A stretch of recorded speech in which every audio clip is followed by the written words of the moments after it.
ଛୋଟିଆ କଥାଟିଏ ମୋ ମନକୁ ଆସିଲା। ମୁଁ ଭାବିଲି ଆପଣମାନଙ୍କ ସହିତ ସେୟାର କରିଦେବି। ଏବେ ଶୀତ ଦିନ, ପିକନିକ୍‌ର ସମୟ।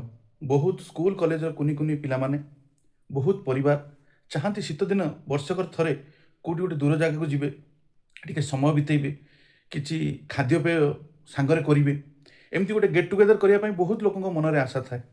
ଆଉ ମୋର କହିବାର ତାତ୍ପର୍ଯ୍ୟ ଏଇଆ ଯେ ଏଇ ଯେଉଁ ଖୁସିର ମୁହୂର୍ତ୍ତଟାକୁ ଆପଣ ଜାଣିଶୁଣି କେବେ ବ୍ୟର୍ଥ କରନ୍ତୁନି, କିମ୍ବା ଜାଣିଶୁଣି ଅନ୍ୟ ଜଣଙ୍କ ହାତରେ ଦେଇଥିବା ଯେଉଁ ଜୀବନଟିକୁ ଏମିତି ନଷ୍ଟ କରିଦିଅନ୍ତୁନି। କାହିଁକି ମୁଁ ଏକଥା କହୁଛି ଯେ ବର୍ତ୍ତମାନ ରାସ୍ତାରେ ଯେଉଁ ଡ୍ରାଇଭର ଭାଇମାନେ ଗାଡ଼ି ଚଲାଉଛନ୍ତି ସେମାନଙ୍କୁ ମୁଁ ବିନୀତ ନିବେଦନ କରୁଛି ଯେ ସେମାନେ ମଦ୍ୟପାନ କରି ଗାଡ଼ି ଚଲାନ୍ତୁନି।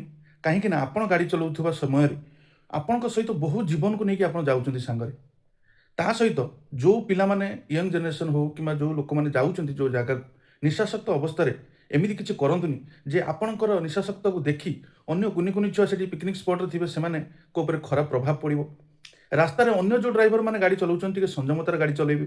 କାହିଁକିନା ଯଦି ଦୁଇ ପକ୍ଷର ଗାଡ଼ି ଚାଳକ ଠିକ୍ ସଂଯମତାରେ ଗାଡ଼ି ଚଲାଇବେ ତାହେଲେ ଦୁର୍ଘଟଣା ଟିକେ କମ୍ ହେବ।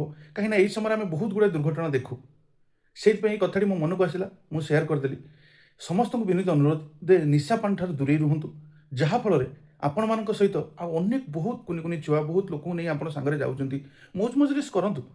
କିନ୍ତୁ ତାର ପରିଣାମରେ ଆଉ ଗୋଟେ ପରିବାର କେବେ ଧ୍ୱଂସ ନ ହୋଇଯାଉ, ଆଉ ଗୋଟେ ପରିବାର କେବେ ଦୁଃଖ ନ ପାଉ।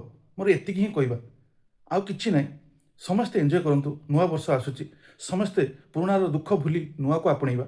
କିନ୍ତୁ ଆମେ ଯଦି କିଛି ତା ସହିତ ଦୁଃଖକୁ ସାଙ୍ଗରେ ନେଇଯିବା ନା, ଏଇଟା ବହୁତ ବଡ଼ ଅପରାଧ ଗୋଟେ ହେଇଯିବ।